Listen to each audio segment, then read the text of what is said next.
Mr. Pittman, what's We're going on? back. We are back. Episode 3. Episode 3. Full circle. Full circle with Maya and G. What's been going on? You always ask me that question, and my mind just races. Such a loaded side. It's so loaded. What's going on? Life is lifing. Yeah. Good things though. Things are really, really coming along well for me. I tell you often, but to the listeners and the viewers, is just being patient, being grounded, and being receiving of how God moves has been very, very important for me. And trying to find the space to really receive it and rest.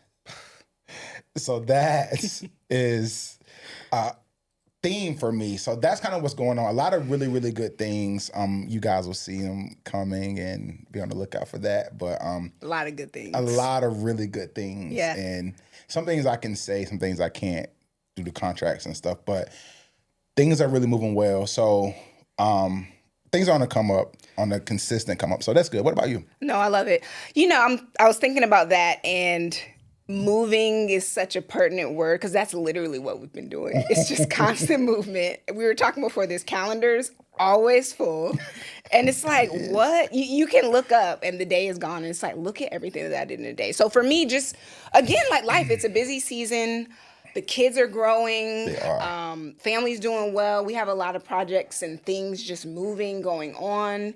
And I think in the midst of it too, just remembering to catch my breath and kind of like, okay, what needs to happen? One foot in front of the other. Take your time. You know what I mean? As to what you said, rest, and just the consideration of what does rest need to look like. I had a stint of time where I was just feeling fatigued.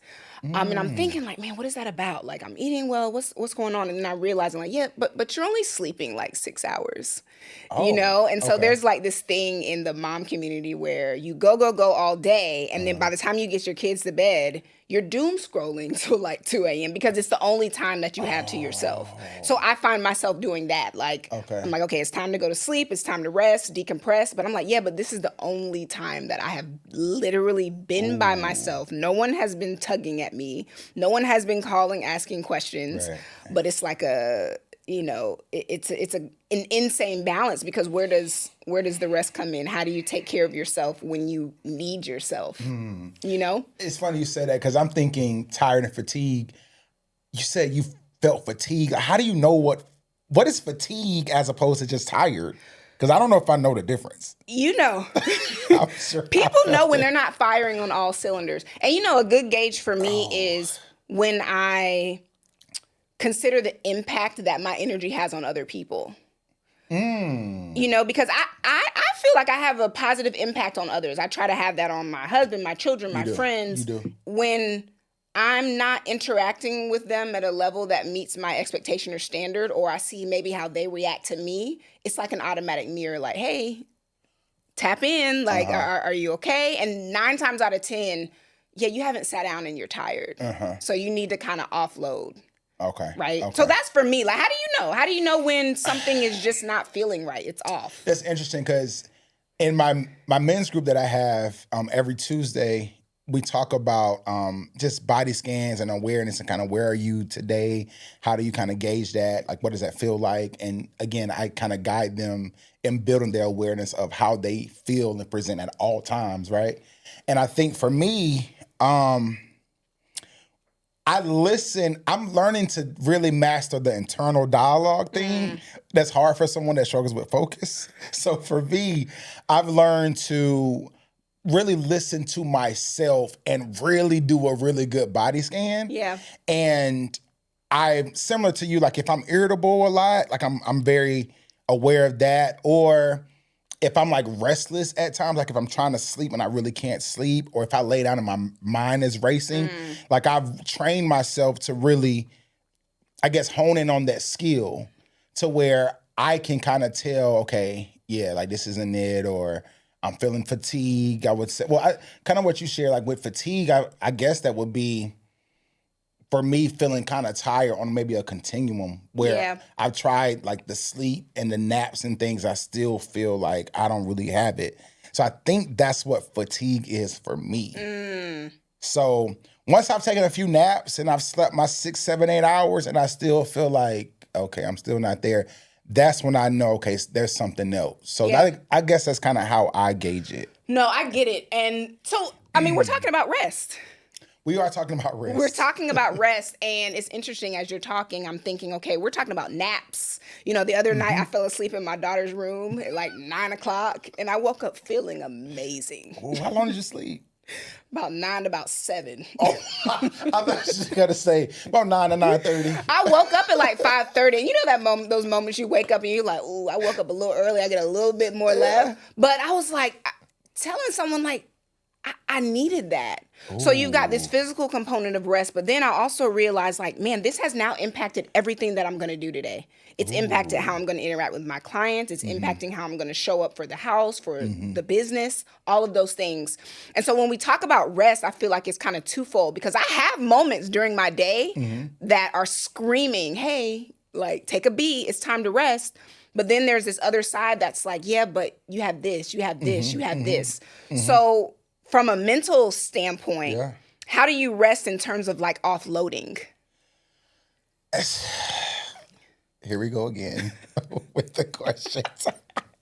No, it's funny because I still, with so many moving parts, even now, I'm trying to understand that my rest has shifted. It's different now. Yeah. It's more than just a nap and a balanced meal. That's not enough for me anymore. I have to, and I'm actively in the process of trying to figure out what does rest, like real rest, not just sleep, but what does rest really feel like and how does that resonate with me now? Yeah. And that's kind of why I'm like, I have to figure out what that balance is. So I'm literally, it's funny you asked that, I'm in that process now because my life has shifted tremendously. Yeah.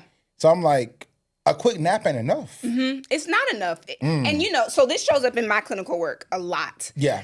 And one of the things that I've really observed lately is encouraging people to put things on ice. So I think what happens a lot is we're going through many, many transitions during the day. Like if you think about your day to day, you've transitioned, I don't know how many times at this point, right? Like there's been a transition when you wake up in the morning, there's a transition to going into your day, then you're transitioning to getting dressed. There are all these like micro moments that we have for rest. And so I've encouraged clients to do what's called tracking.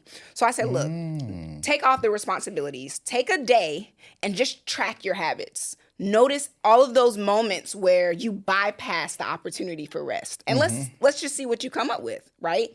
And so I'm noticing that people are taking these many, many transitions and they're blasting through them as opposed to seeing them as an opportunity to say, you know what, I'm going to reset, I'm going to plug in like we would plug in our phone, and I'm going to allow this moment to have a closing, an intermission, and then a restart to the next moment, right? And so if you think about it, we have all these opportunities for what we can call like micro rest throughout the day that we just bypass through. We roll through. Wow. So there's like you give out like an official document, or how do they track it? So I have given out a thought log. But for convenience sake, I've said just open the notes section in your phone. Like, let's not make this a huge added responsibility. But sometimes I may encourage them to use like an accumulation of voice notes. Like, okay, I'm going from my car into the building now, right? Okay, I'm going from closing my office door to going to daycare pickup, right? And then they look up and they're like, man, I've actually either used that time to think about the next moment or to wedge in something else that needs to be done.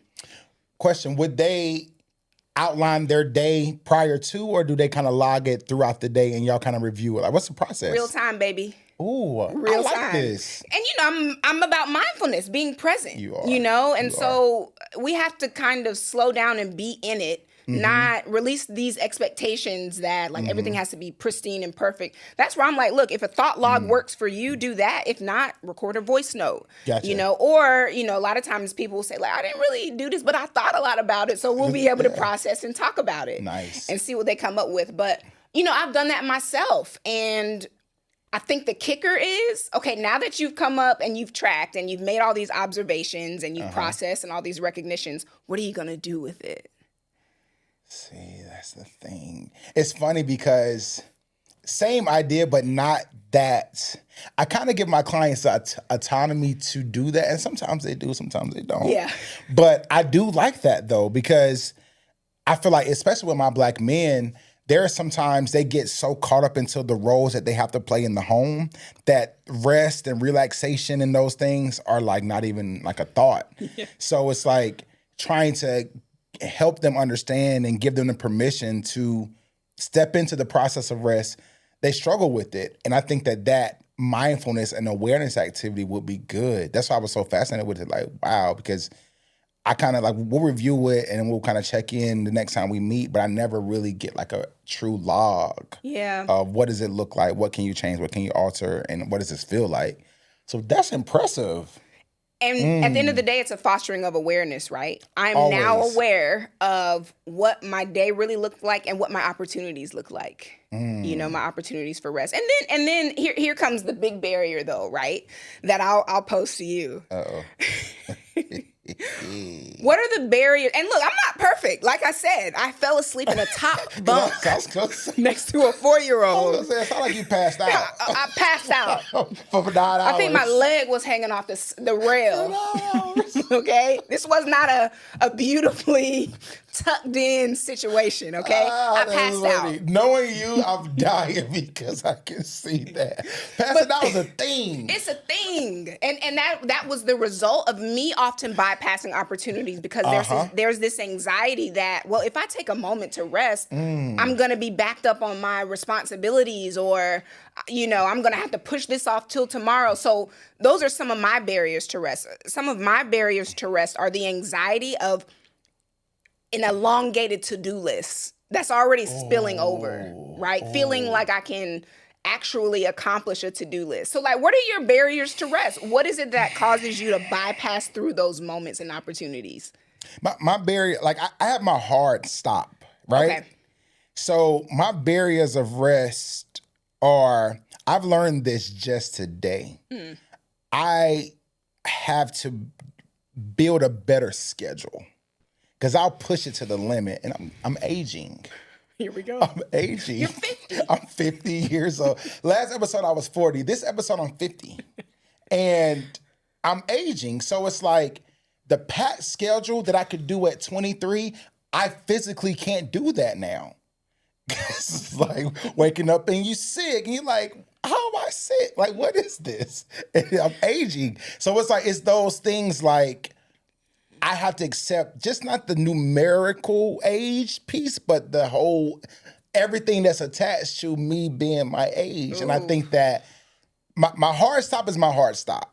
I'm like, okay, we're done. What's your hard stop? Like, what's that look like? My hard stop is on work nights. I would say my hard stop is around 10:30-ish. That's it. Okay. But once I hit the ground, it's this. Yeah. All day, and I stop. What does that sound like to you? I don't know. I'm still figuring it out. And then I do that every day, 7 days a week. Because I'm crying because I'm laughing, but 7 days a week. Because even on Sundays, because I go to church. Yeah. I go to church every Sunday. Right. How many times I'm going to church? Shout out to Kingdom Fellowship. I see you. But I go to church every Sunday, but as soon as I get up, until I stop. So that I don't know. I don't know what prevents the rest. I guess if I have time to rest throughout my whole day, then I'll get a little nap in. But if I don't, on to the next day. For sure. Laughing. But yeah. When we think about it too, it's like, we're talking about rest. Like, I'm trying to recall, like, when did I first get hip to what rest is and what the need for it is? You know, because I think a lot of where we operate and how we operate comes from what we're used to, what our habits and patterns of behavior have been. Yeah. Right? Yeah. And so you have a situation, and I'm sure you see this a lot in clients too, where their relationship with rest has come from what they've observed out of rest or the messages that they've received, you know, when it comes to rest, right? Like there's a whole movement, and I'm blanking on the author, but this idea that rest is resistance, right? Mm-hmm. There's our entire bodies of research and, thought pieces surrounding rest and what it means and really how heavy of a topic it is. Like, we're talking about it in terms of like offloading, putting things on ice, taking naps. But if we go a little deeper, like at the depth of it, what does rest mean? And I'm wondering what you can recall about the messages you've received about what it means to just stop and slow down. And it's funny you say that because I don't think that I've received many messages about that. But I don't even think I've really seen that modeled. Because, I mean, outside of like running the streets, how we be out, used to be outside, our parents would be like, y'all need to get some rest, blah, blah, blah. But in my adult life, there's not too many messages that I get around that. Yeah. Like, directly anyway. But it makes me think, like, culturally, have we given ourselves permission to actually rest and not sleep? Yeah. Like, take out the notion of sleep. Right. But rest. Like, taking a rest. And because even our Sundays, back in the day, Sundays, old school, Black families, you didn't do anything. Yeah. You went to church, you came home and you chilled. Now it's a brunch, then it's a Sunday fun day, and it's like, culturally, are we resting? Right or no? I mean, I see what you're saying because now you have what rest means to a lot of people. And I know sometimes for me, if I even entertain the idea of rest, there's a guilt that comes up in me. Ooh, yeah. And it's just like this lazy. Are you being lazy? Are you being lazy? And as a Black person, you can't be lazy. You can't be lazy. You can't. And sometimes I feel like that's the point.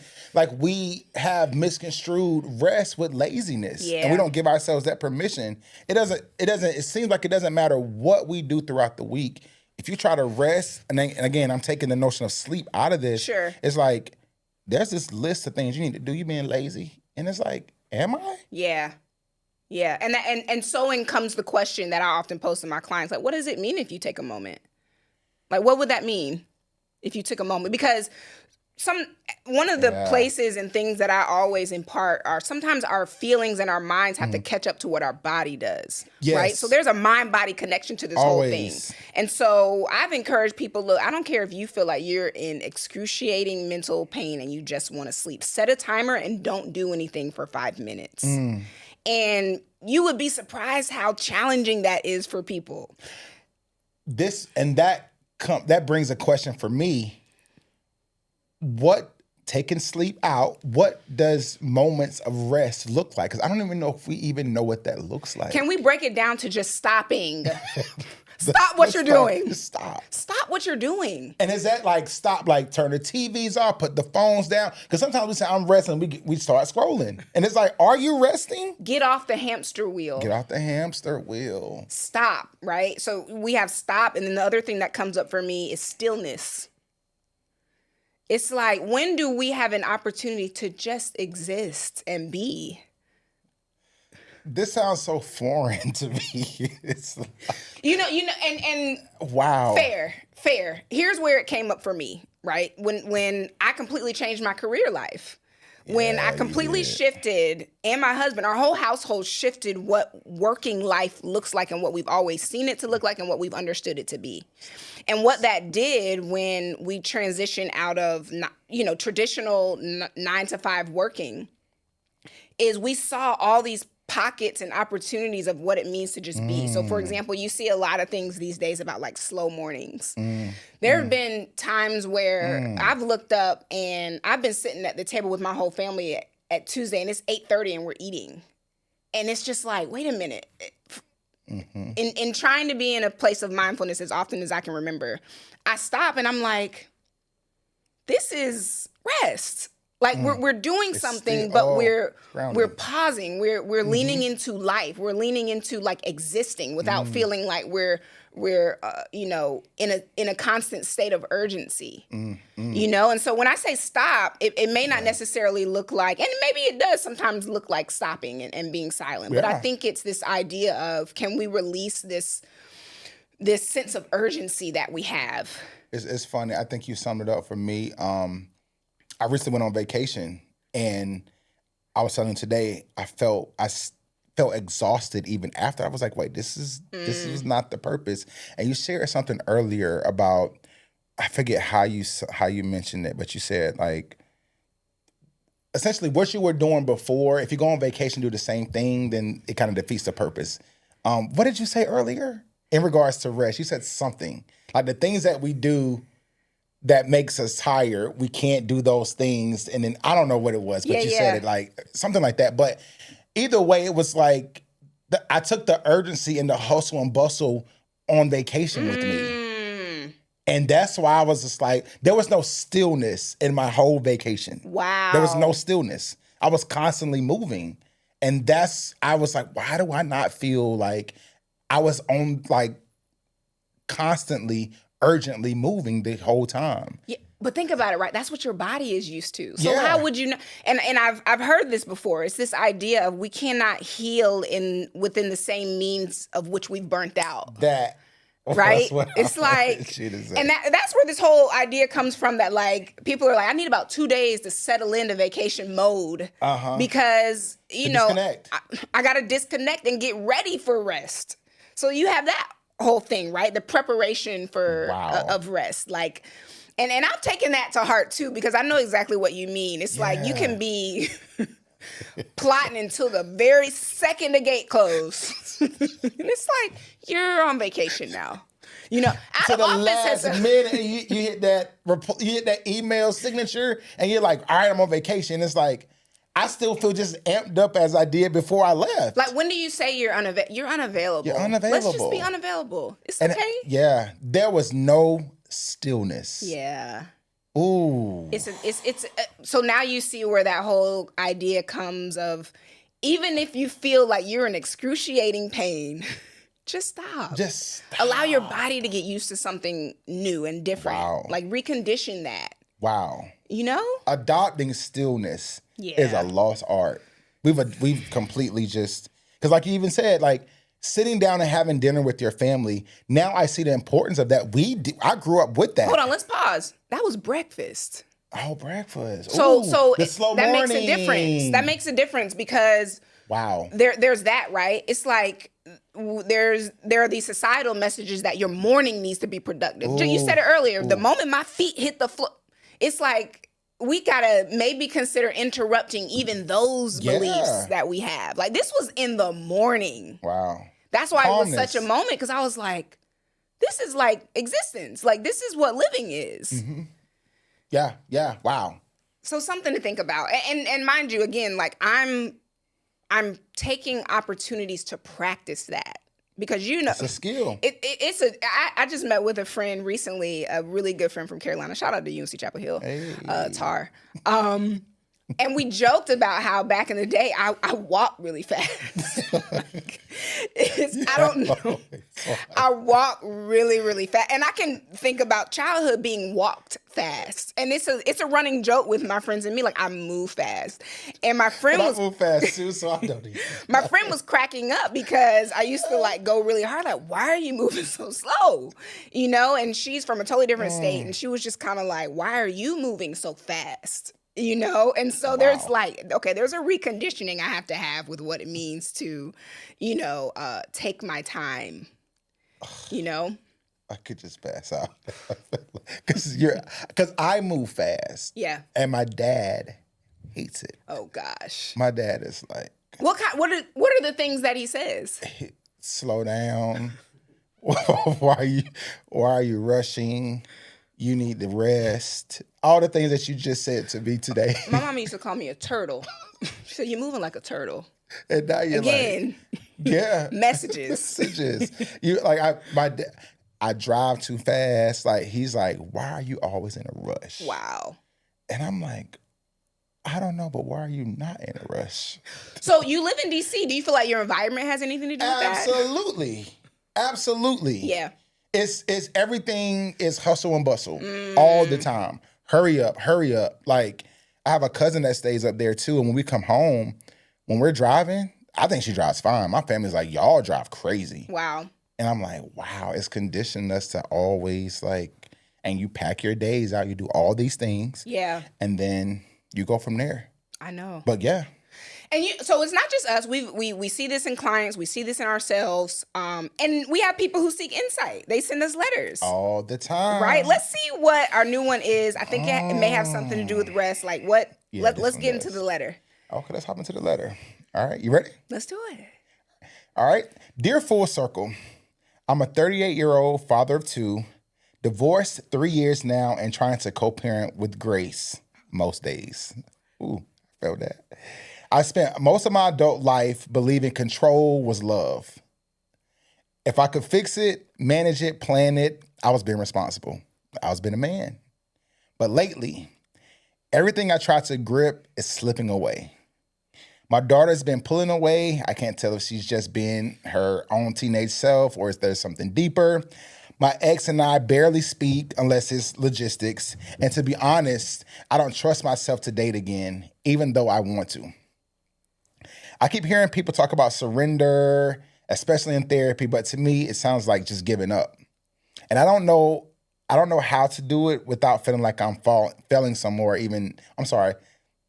how to do that without feeling like I'm failing someone or everyone, okay?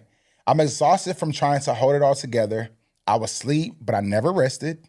I go to the gym, but my body still feels tight. My therapist keeps asking me to sit with what I can't control, but sitting in it makes me feel very anxious. What does surrender actually look like for a man who was taught that holding it all in and holding it down is a definition of strength? I'm tired of holding it all together. 38, Raleigh, North Carolina. Yeah. Wow. Stumbling over that one because it was resonating so much. What resonated about it for you?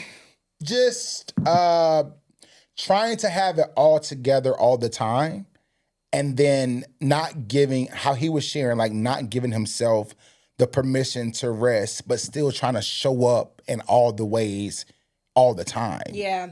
And it resonated with me for a lot of reasons. One, just identifying with him as a Black man, but two, in my men's group, we talk about this every week.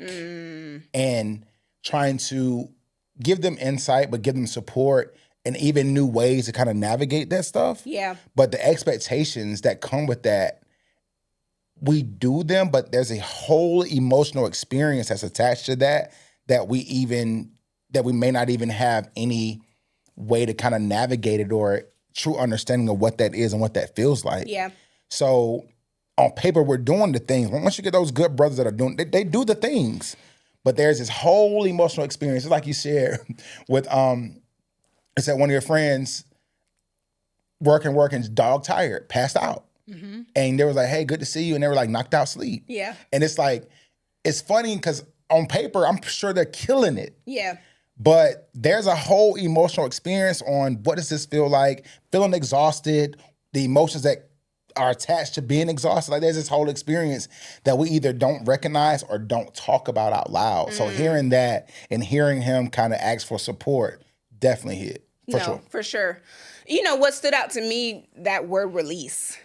And it's like sometimes we may find ourselves challenged in resting because we haven't released what we need to, right? Like when you're holding on to so many different things, I'm sure rest can feel like, you know, an impossibility, really. And so it almost begs the question, like, what in your life needs to be released to make space for rest, right? To allow you to feel even just a little bit more comfortable, although it may be a very uncomfortable experience, a little bit more comfortable with resting, right? Can we put it all down and put some things down enough to say, you know what, I can rest, right?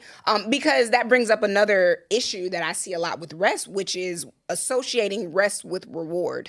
I have to earn my rest. Yeah. Right? I have to do something. I have to do enough to allow myself to be worthy of this rest. Did I work hard enough for it? Did I work hard enough? Did I show up enough? Did I do enough? Now I can get rest. When we have to kind of challenge that, I think, because rest is our birthright. Like rest is a product to me of like existence. It's not about earning it. It's about recognizing that it's ours and how do we take it.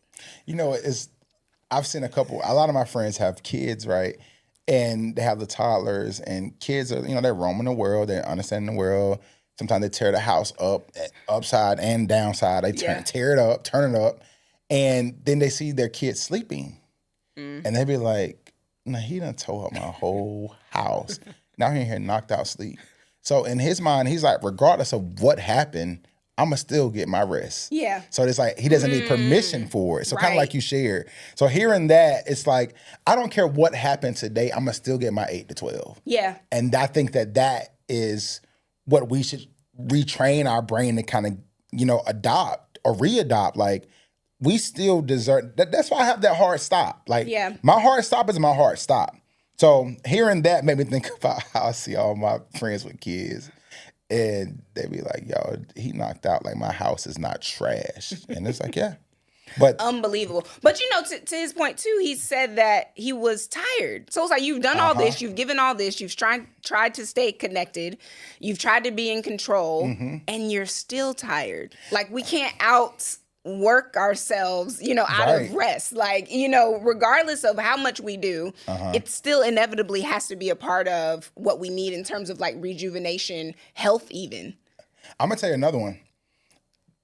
How he shared it, one, he's exhausted, but two, I sleep and I go to the gym. Yeah. So he's doing the things that we often see on TikTok, and the life coaches are like, yeah, go to the gym, eat right, take your vitamin, drink your water, you should be good. He's like, I do those things. And as you can see, he even mentioned how he shows up for his family. Yeah. So on paper, he's doing the things, but in response to that, he's exhausted. Right. So he's like, I don't know what else to do. Yeah. And I've had some clients, male and female, that have come and they're like, I do the self-care things, but I'm still exhausted, so something's missing. Right. And I think that could be an opportunity. I often say, I'm big on holistic care. Follow up with your primary care. Follow up with your psychiatrist, because there could be something underdiagnosed or misdiagnosed that you may want to go rule out at least. Definitely. Because you're doing all the things. And if you're still like, I'm exhausted, it may be something else that's unmentioned or undiagnosed or just been missed. So that's another way to look at it as well, especially as a clinician. Right, absolutely. And again, right, to the things that you pointed out. Yeah. That's where I asked, what are the messages about rest? Because whether we can locate them or not, they come out, right? And a lot of times, especially in Black communities and me doing transformative wellness for women, I see so much that I never saw anyone rest. I always saw people in service. Ooh. Right? Especially women. I always saw people in service to others. Right? And so it almost has taken the priority over rest. And it's like, well, how can you be in service? How can you do all the things that you do, give to your family, be in tune, if you're not resting? Right? Even maternal mental health 101, there's no way I can be as good of a mother as I want to be if I'm not taking care of myself first. And a piece of that is rest. Right? So let's be in service to the people in our lives, our families, by taking care of ourselves and allowing ourselves rest. Let's kind of change the narrative and realize that rest is a priority. It's not a reward. It's not a byproduct of what we feel like we deserve. It's a necessity to do the things that we do. Let me ask you then, if this were our client, what would we tell this client? I like to go back. So psychodynamic, I go to the root. What is your understanding and your relationship about rest like? Like, what do you think about? What does your body feel like when you even hear the word or consider the idea of rest? Let's start there first, right? And usually there's a very stark reaction, like rest, like what do you mean? Yeah. There's maybe like no clue about what that looks like. Or again, there's all those negativities that come up, like that's laziness, like that doesn't work. I don't have time for that, all of these things. That would be where I would start. Like, let's kind of consider what the relationship and what the messages with the rest have been like, so that we can be operating on a sound definition of rest and kind of go upwards from there. Where would you start? I would, as you pass the baton to me, I would take all that, because that was good. That was great, actually. Then I would go again to also take your log thing and kind of review that with them. And this may be like a 2-3 session thing. I love Review the log, and whether we do something before or have them kind of, log themselves, and then we come back and review it in the next session. Probably take that route. But then also talk about the primary care piece and the other providers ruling things out. Yeah. So it could be like some type of chemical imbalance. It could be like some underlying health issue.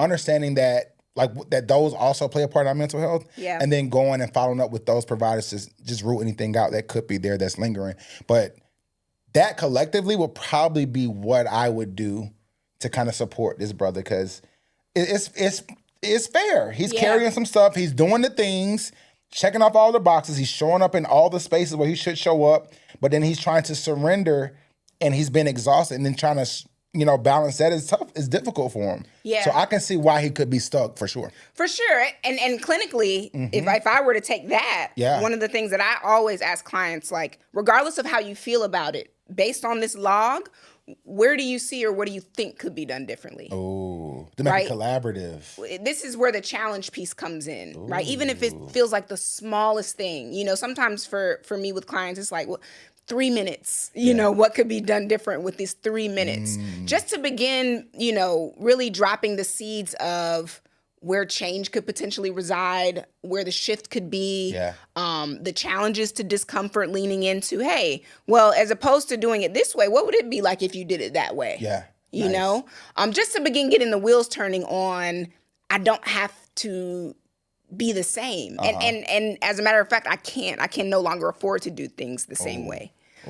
So this whole notion of like daring to be different, especially when it comes to rest, we have to like go deep and challenge ourselves with shifting some major behavioral patterns when it comes to rest. And also shifting and reframing the notion of rest to where it's not laziness. You don't have to earn it. That is your right, and that's what you deserve. So those reframes are also culturally important too. Sure. Good. Challenging the negative thoughts of that. I like that. I love it. So with this, and this has been such a deep conversation, and it's allowed me to reflect on how far I've come with the idea of rest. Look, if rest comes my way, I'm taking it. Like 30 minutes of 3 hours. I'm taking it. Even if I have moments where like I park in daycare and I'm like, let me sit here for a little bit, turn up the music. This is rest for me right now because it's all hell but a break loose in about 10 minutes.